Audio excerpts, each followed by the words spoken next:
Si tu sens que tu as perdu le panache un peu dans ta boîte aujourd'hui, que tu as un peu perdu le cap, que tu as perdu la direction en fait pour laquelle tu t'étais lancé il y a quelques années, et si tu sens que tes équipes ont un peu perdu aussi ce feu sacré, cette fameuse grinta comme on peut dire, je t'invite vraiment à regarder ça dans cette vidéo, c'est ce qu'on va voir aujourd'hui.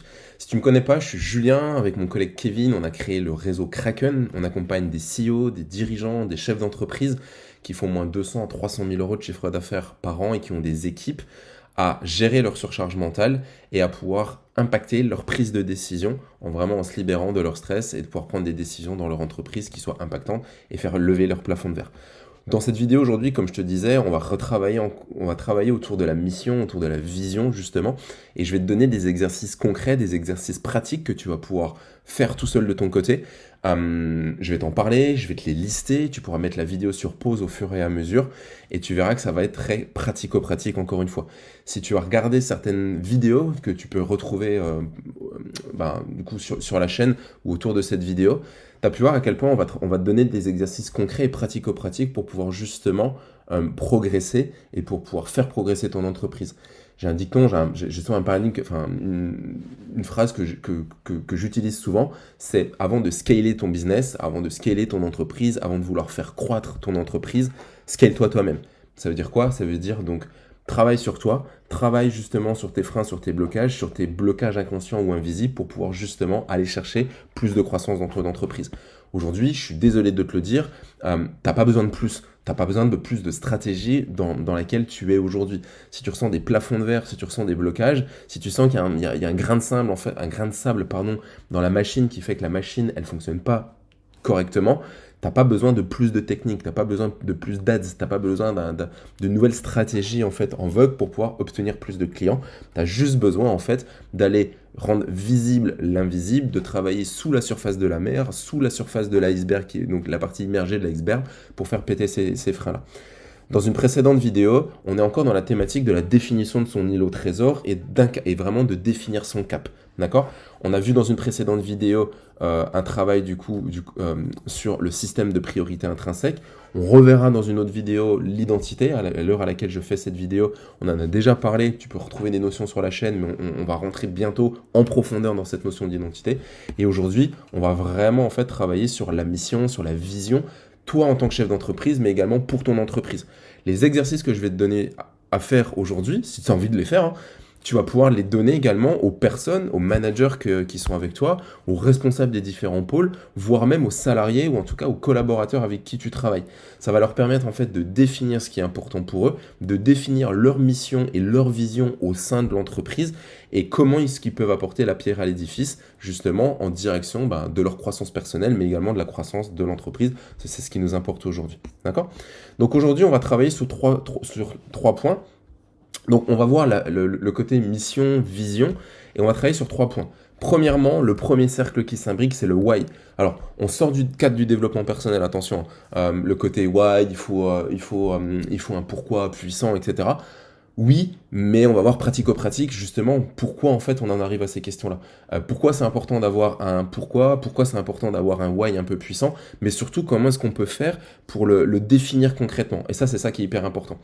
Ensuite, on verra le who. Le who, c'est pourquoi toi. Une fois qu'on a la mission, on a la raison, on a la mission de l'entreprise, la vision de l'entreprise, le why, pourquoi ça va être avec toi? Pourquoi c'est ton entreprise? Pourquoi c'est toi? Pourquoi c'est pour tes clients? C'est vraiment toi. Et enfin, le dernier cercle, ça va être le how. Donc, c'est le how, c'est vraiment le comment est-ce que tu vas pouvoir délivrer et comment est-ce que tu peux mettre ça en place, du coup, pour tes clients.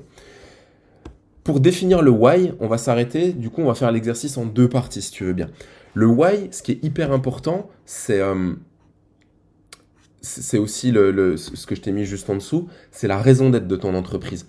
Pourquoi est-ce que c'est aussi important d'avoir un pourquoi? Pourquoi c'est aussi important d'avoir un why? C'est parce que c'est dans la définition. Si tu as une raison d'être qui est assez puissante, du coup, ça va te permettre de porter ton message au monde. Et dans la définition, c'est que si l'entreprise n'a pas de raison d'être, en fait, tu le vois ici, elle disparaît au final, quoi. Donc, il y a pas... sur Terre, si tu veux, tout a une raison d'être. Et si ça n'a pas de raison d'être, du coup, ça disparaît. D'accord?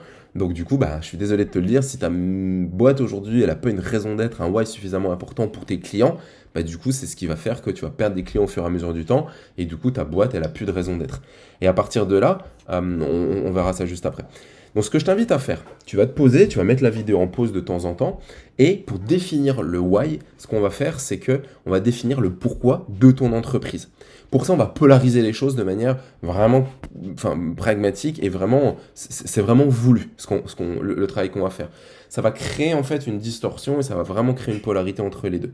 Première chose, tu vas te poser la question suivante, c'est quoi les bénéfices? Quels sont les bénéfices pour le monde, pour mon marché, que mon entreprise puisse exister?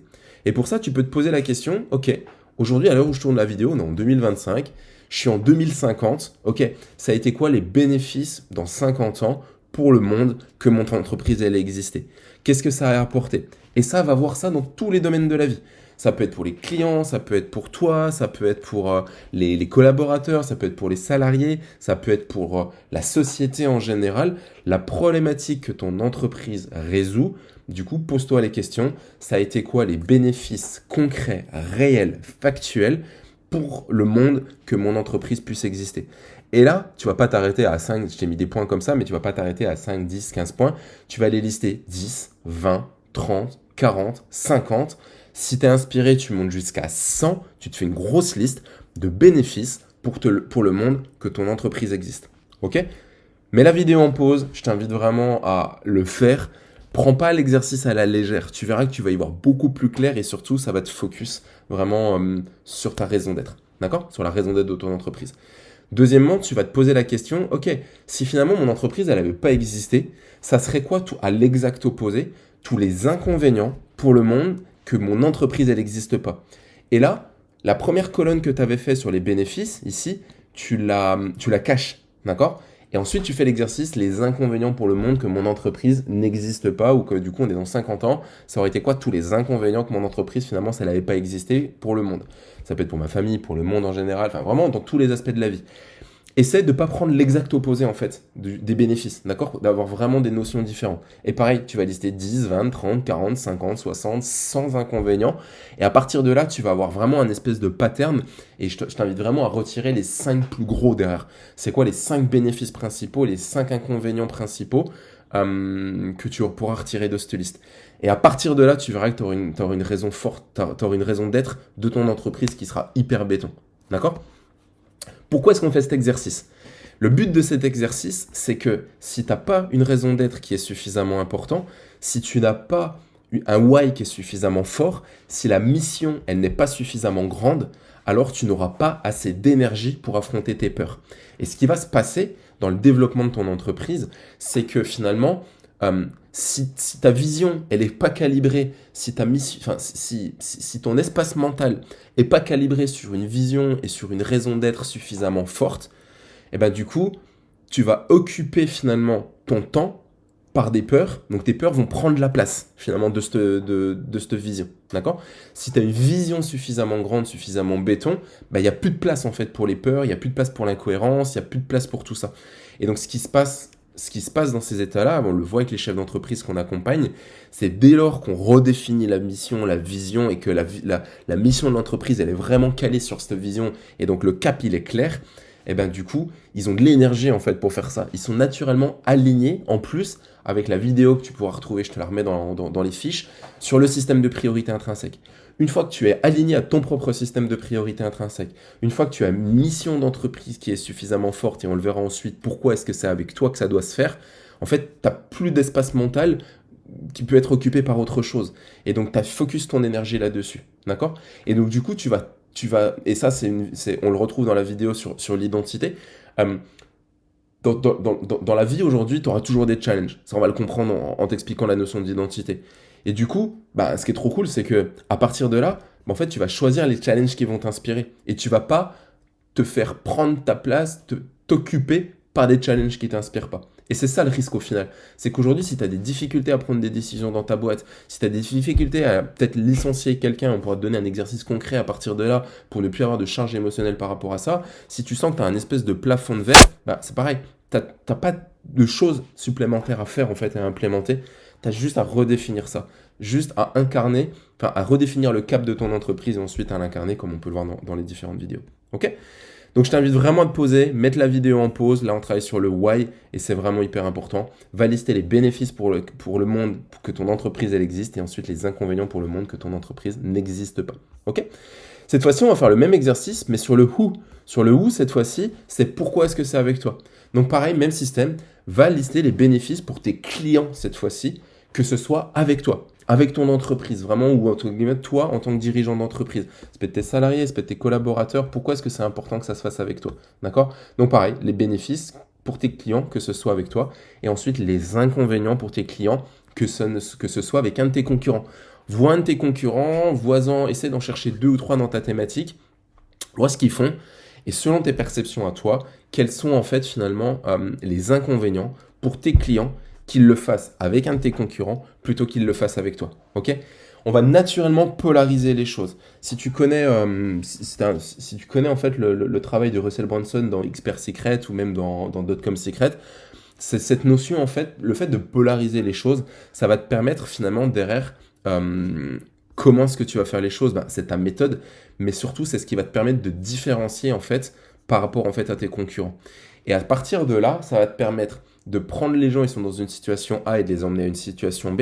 Et le véhicule au milieu, c'est l'offre en fait que tu vas pouvoir proposer en fonction de ton milieu d'expertise et en fonction justement de ce que tu fais dans la vie, de la raison finalement de la mission de ton entreprise. D'accord?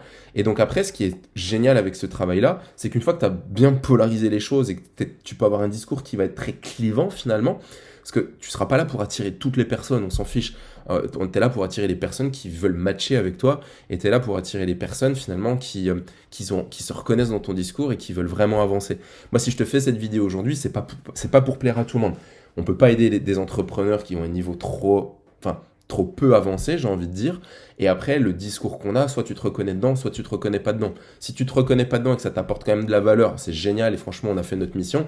Si tu te reconnais dedans et que tu as envie d'aller plus loin et que tu veux qu'on examine potentiellement ce qu'on pourrait faire avec toi, déjà, reconnaître les problématiques qui t'empêchent d'avancer aujourd'hui, déjà de mettre de la clarté dessus, et ensuite voir si ensemble, finalement, on peut t'aider à faire péter ces freins-là. Du coup, si tu as envie de ça, tu vas naturellement venir vers nous en fait. D'ailleurs, petit moment de pub, j'ai envie de dire, tu as un lien dans la description pour prendre un rendez-vous avec un membre de l'équipe. Si tu as envie qu'on mette de la clarté sur ton système de priorité, 2, surtout qu'on remette de la clarté sur les blocages, les freins, ce qui t'empêche d'accéder à l'étape d'après, prends rendez-vous avec nous, c'est 100% offert. On se prend une demi-heure, ça permettra d'avoir un plan d'action et d'avoir une map claire et précise en fait sur ce dont tu as besoin de te libérer, en tout cas ce dont tu as besoin de mettre en place pour pouvoir justement faire croire ta boîte. D'accord ?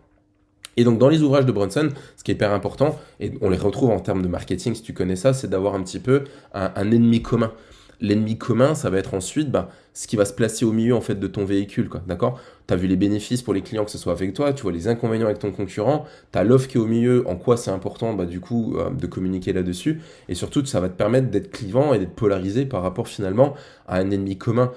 Nous, l'ennemi commun par exemple, chez Kraken, ça va être tous les vendeurs de formation aujourd'hui qui vont te vendre en fait des systèmes, qui vont te vendre en fait une énième formation, une énième compétence supplémentaire, alors que si aujourd'hui tu ressens des freins, en fait, ce qu'il faut que tu comprennes, c'est que si tu es arrivé là aujourd'hui, c'est que tu sais faire.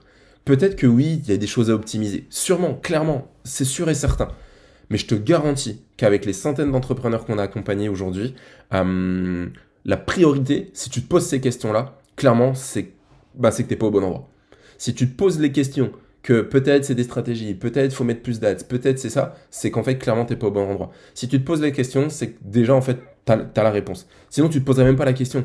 Tu irais directement là-dedans et tu saurais en fait que c'est ça. Si tu te poses la question, c'est qu'il y a des freins, il y a des blocages, il y a un grain de sable en fait dans la mécanique qui fait que du coup, tu te sens bloqué aujourd'hui à une certaine étape de ton business. Et clairement, c'est en travaillant sur ce qui va se passer entre tes deux oreilles.